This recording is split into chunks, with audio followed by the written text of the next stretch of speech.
from the creator of the award-winning Remarkable Results radio podcast. Now listen to a slice of wisdom, a concept, a sentiment, a theory, and maybe even a rant from one of your industry colleagues. For the record. Hey, how are you?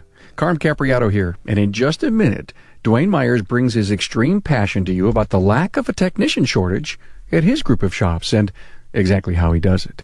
Have you been considering making the switch to digital vehicle inspections? Well, check out FlexCheck Auto, a low-cost way to increase efficiency and your profits.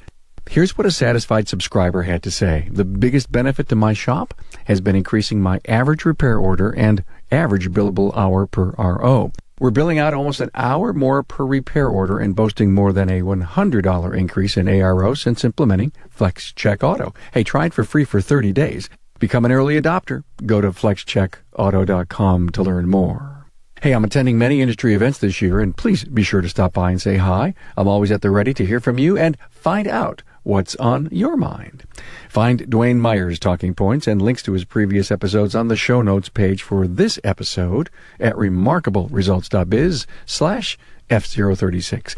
Hey, the views and opinions expressed are those of my guest and do not necessarily reflect the views and opinions of the authors, sponsors, associates, or affiliates of LSTN Media, LLC. Now, Dwayne Myers, partner at Dynamic Automotive in Frederick, Maryland, lays it all on the line as he gives you a blueprint on how to embrace and integrate the millennial workforce into your business and never have to worry about a technician shortage again. Dwayne explains how to make this happen and how his approach has been one of the best strategies he's ever done in his business. Now, here's Dwayne Myers for the record. This is Dwayne Myers with Dynamic Automotive for the record. Today I want to talk about millennials and the bad rap I believe they've gotten in the industry and really in the world, that they're lazy, they have no ambition, they don't want to work with their hands, and they're not committed. I don't believe that that's true, and I think that stereotype is misleading, especially for a certain group of millennials. I really feel that millennials are broken up into possibly three groups. There could be more, but I see some of them that are just not the right fit for automotive or for what we do. There's other ones that feel they're ready, but they lack the skills or aren't able to learn the skills that they need to be in our industry. But then there's a third group that I believe has potential. They have a lot of potential, but what they're lacking is leadership and good mentorship to help develop them and bring them out and be our next group of technicians that take us into the next generation. I believe that you need to work with them, work with millennials, the whole group in general, to really find this special group. There's no sign they're going to put up and say, hey, I'm the group you want. You got to figure that out. You got to go through, you got to get to know them, learn them. Are they your group that you can lead and train? Some of them, some of them work really hard. Some of them want to do well. What you need to do is help bring them up to where we're at. You need to help socialize them. I mean, there's a lot of things they've just never done yet that we had already done at their age, and we have to accept that and help correct it. It is what it is. They've grown up on their phones. Now it's time that we help teach them and educate them on what it is to be socialized. Even their own social media, they haven't been socialized yet. They don't know how to make eye contact. They don't know how to talk to people. They just have never done it. And I think that I know that we can help them with that, because we've been doing that here at Dynamic for years. We recognize that breaking that iceberg or that problem is the first step into getting them into our industry. So we know the problem. So I don't think there's a reason why we can't fix that. We need to have a plan. They need that, and growing up for me in my, early 20s, I didn't have a plan. I went to work and I worked. I would have loved to known what my boss's plan was for me for 1 year, 3 year, 5 year, 20 year. I didn't have a clue. And, at that time I didn't need it. Today we need it. And if we have that plan, and we express it, communicate it, I believe that we'll bring out one of the best generations of technicians we've ever had, because they have, they're smart. They just haven't applied it yet. And when we give them this plan, I believe it's the foundation for them applying themselves to their future and ours. The days of working blindly with no direction are definitely a thing of the past and not going to work anymore. We need to be a goal-based society, a goal-based industry. I believe that we need to have roadmap reviews for our young individuals. And quite honestly, you need to have them for all your team. But right now we're focusing on millennials and our new hires, our new help. But it needs to be goal-based. The days of getting a 1 to a 5, I believe, are gone. It's more of, what were your goals? Did you accomplish your goals? And how can we help you? What can Dynamic do? What can you do? What can the industry do to help you with these goals? Because when you reach your goals in this industry, the industry is reaching their goals. What's so special about the whole goal-based review process is the 1, 3, 5 year goals, and you really get to understand your team member and what they're thinking. If you go to them and you tell them, or they tell you that, in 1 year they want to learn these skills, in 3 years they don't know what they want to do. Well, that's a question. Then, are they going to be part of this industry? But if they have a 1, 3, and 5 year goal, that means they're going to be with you. They have a plan. You need to help them achieve that, because when they do, they're going to help you achieve your goals of having a successful shop, being able to fill your bays with cars and technicians, which is the end goal. Because when we do that, we all succeed. And I believe the goal base really opens up the communications. It's a really deep conversation. And that's something that's very lacking. Part of why we need to teach them some soft skills on talking and communicating, because they're not quick to tell you what they want. They will after the fact, but we've had job openings and opportunities and they won't say a word, and they think that we know. We don't know. We need to talk to them, and doing this process really makes a difference. Another thing that we really need to do, and the goal base helps with that, is creating a career path. They need to know the direction, and what's wrong with knowing where you're heading. Quite honestly, I think that's what we need to be doing. How hard is it to help them along and tell them, hey, this is your process. This is where you get to go in the next 3, 4, 5, 20 years. So be it. How great would it be to know that you have someone that's thinking about being with you for 20 years? That's probably amazing to most people. A thing I like to also do to help get millennials opened up and really get them on our pages, I've paired them up with baby boomers. We're lucky enough that the facility here, we have 4 shops, but the facility in Urbana has a quick lube, a repair shop, and a car wash, and we do detailing. We have a special opportunity with the quick lube where we get to bring in a lot of young talent and try them out. But we also bring in some people that are retired, more seasoned, have lived a life and can share a life, share experiences. Right now we currently have a gentleman, his name's Jerry, awesome guy. I love the guy. He's a Marine, not an ex-Marine. There's no such thing. He's a Marine. Brings a ton of respect, gets a ton of respect from the guys. We'll go out, his team leaders will go out there and we'll talk to the team and, talk about things we need to work on, what went right, what went wrong. And, they look at us with the glassy eye. And when we leave, Jerry goes up and it's just a conversation, because he's a peer, even though they're 2 generations apart. He's their peer, but he guides them and talks to them. Hey, this is why they're talking about this. This is why it's important. And I really believe that bridging the gap, bringing those different generations together, which most people think would never work, but it does, really puts them on turbocharge, really brings out some of the good that's buried in them. Someone that they consider isn't equal, but, almost, is a mentor to them, just because, they've been there, done that. They've accomplished so many things, and now they're at the senior part of their life, and they can share that knowledge and they'll listen to them. So I really think that, bringing in that generational gap makes a difference. another key part, you want millennials to stay with you and to be with you, promote from within, and the goal-based review process helps do that because you're giving them goals. They give you their goals. They know what's going on as they accomplish these things. You develop them, you build them, you train them, you educate them. It gives the ability to promote from within, and that is culture. Promoting from within is culture in your company. And people want to work somewhere where they know they have that future, and you can show that by demonstrating it, where you start off with, we have an opening, we're going to look inside first. Of course, sometimes you've got to look outside, but start inside. And when they know that those opportunities come about, it makes them hang on, makes them stay, makes them try harder. They want to be the next guy, the next girl that gets to the next level. And you can say it all you want. You got to do it. You got to show them. They got to see that you're trying to develop the team and not just hire outside.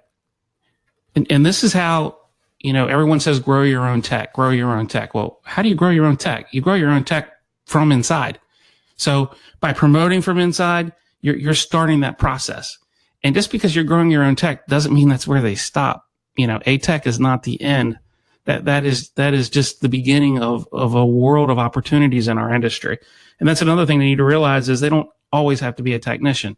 Of course we need technicians. We want them, but there's many things they can do that's beneficial to our industry. And we got to remind them of that we are in an amazing industry that's huge.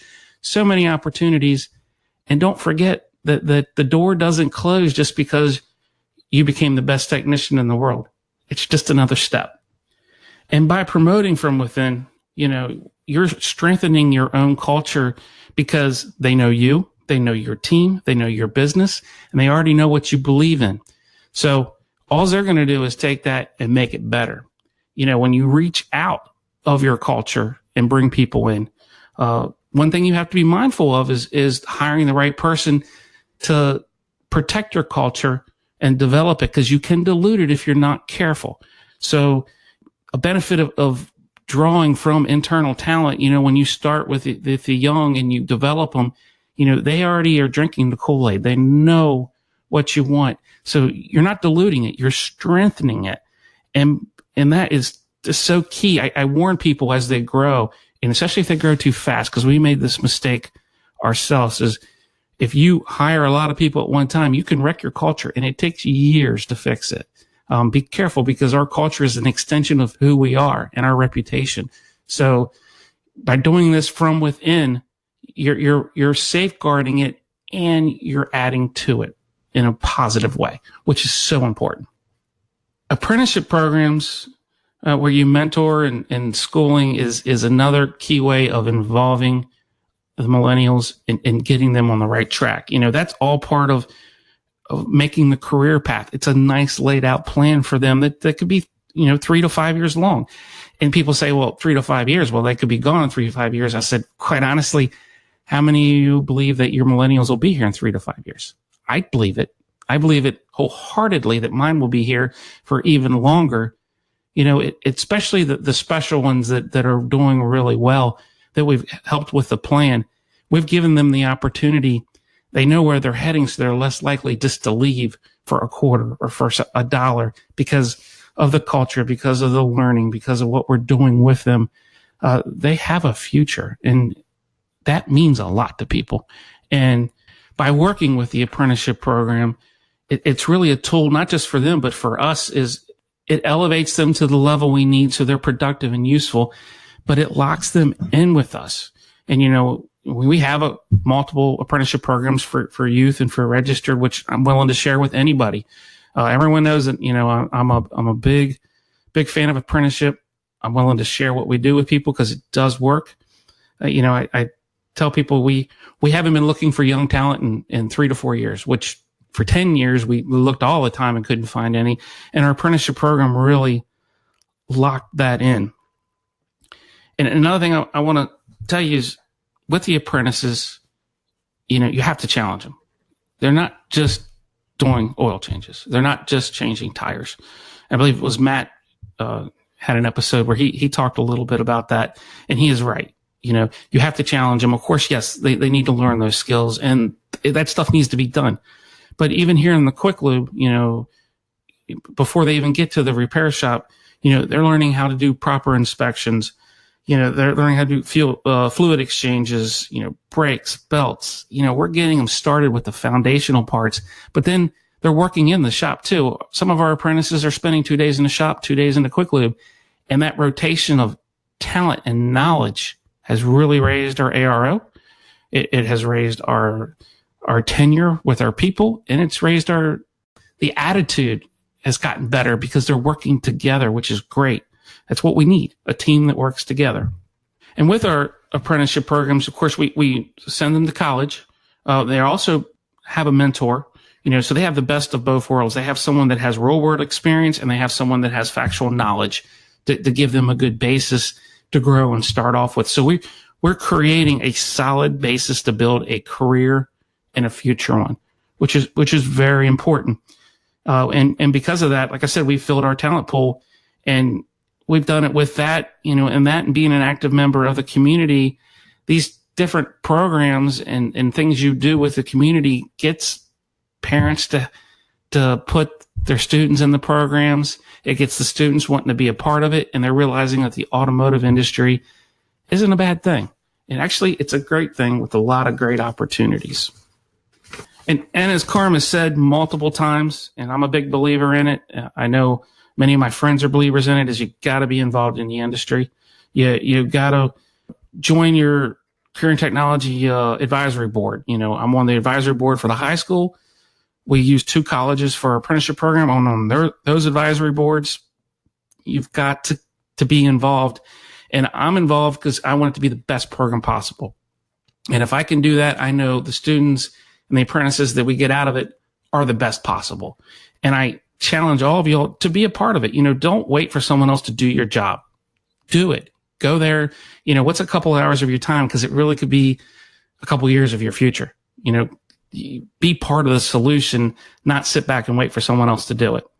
One way we've been able to find our young talent is a few years ago. What really got us kickstarted when we were working on our apprenticeship program is we invited our career and technology automotive program. There's 72 students. We invited the whole class, and they brought them out in shifts out to our Urbana location, and we took them for tours around the building, and we broke them up in smaller groups. And we didn't just talk about being a technician. We talked about our industry, and how great our industry is, and all the different opportunities that are out there, in engineering, manufacturing, logistics, data, IT, plus service provider. There's just a million things that you can do that people don't realize are all connected. And with a strong foundation, you can do anything. And we talk about that. And then we also talk about business and culture and why we do things the way we do, why we charge what we charge, what it takes to stay in business, what it takes to be successful, not just struggling to stay in business, how some shops can afford to send people to training and other ones can't. We went over all of that, and it really intrigued the young minds, and it blew them away of how involved and how much went into the automotive industry. And that week we got 6 applications. And I can tell you, the week before that, we struggled to fill just the entry-level jobs. Terrible. And since then, we've had a waiting list of people wanting on board. And at that point, we didn't even have our apprenticeship programs yet. We were just working on, but the word was out. They knew it. The schools knew it. The parents knew it. It really intrigued them. And they're like, I want to work for that company because they got their act together. We try to. We don't always have it together, but we keep trying, and we never stop. Face it, we can't ignore the millennials. They're the largest segment of the workforce, I believe now. They've taken over for the baby boomers and the Xers and whoever else is out there. They're it. That's who we are. We have a talent shortage. We have to develop them. If we don't develop them, we're going to get left behind. We can't hope that our baby boomers or our other technicians that are getting close to retirement are going to stick around and keep doing this for us. As they age, it's a hard life. We've got to change the mindset. We have got to change the way we handle them. And I really believe we'll draw the good out of that generation and find out there's a lot more there than we gave them credit for. And I've spoken about it already, but culture is key. That is the key to success. It's the key to bringing in the right talent. It's the key to being successful for them and for us. And the basis of that culture is communication. Just because you talked to them today or last week, you got to keep talking to them. You know, they have to always know what's going on. And I think that everyone will agree that that's the fastest way to a problem is lack of communication. You know, this generation wants to hear from us a lot more. You know, what's it going to hurt that we just get in the habit of doing that? I believe it will bring them along a lot further and faster than they have so far in their life. You know, I use as an example in my mind, you know, I was in the military. You know, I was a tank mechanic. It did a lot for me. It helped form who I am and what I do. The military has been using millennials for years, and I have to say, I think they're quite successful with it. You know, they have figured out how to do it. We have the best team fighting force in the world. And I don't think anybody's going to argue that with me. And if they can do it, why can't we? You know, they have a plan for their team members. You know, they have a direction. They can be our example. You know, we can look at them and see, you know, they can do it. Why can't we do it? You know, I don't hear recruiters crying, we only have millennials. Well, guess what? Everybody's aged out. That's it. There is no other choice. We still have some other choices, but we're aging out fast too. You know, so if they're not using that excuse, why are we? We have an example and we know it can work because they've made it work. So I tell you, you know, guess what? That's it.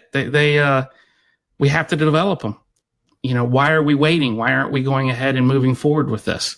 It's time to let go they're too lazy. They don't want to do it. You know, I call bull. I know they'll do it. I know they can be part of our team, and not just part of it. They can be one of the best parts we've ever had.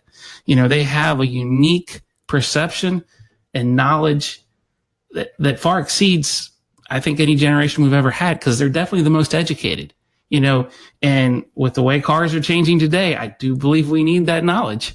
You know, we've got a lot in the pipeline of what's coming down the road. And if we don't keep up with the technology, we're going to fall behind. And those are the ones that can help us do that. I'm going to end this rant with a question, you know, and it's, you know, I've heard the statement. I've said the statement many times, you know, you always want to bring the best value to your customers, and you tell them, you know, you can justify what you charge to do the repair, which I believe most of us listening to this can, because we bring great value to our customers. We tell them that we have expert technicians, you know, well-trained, know what they're doing. They're the best in the business. Great warranty. We use good parts. They have the knowledge, the technology, customer service. But my question for you, and where I'll leave you with, is, you know, what are you doing to bring value to the millennials and the young technicians in the world? What have you done? This is Dwayne Myers from Dynamic Automotive, For the Record.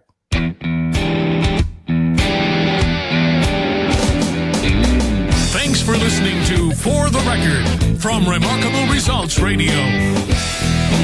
Subscribe to the show on your favorite podcast listening app. Find all Remarkable Results podcast content at remarkableresults.biz.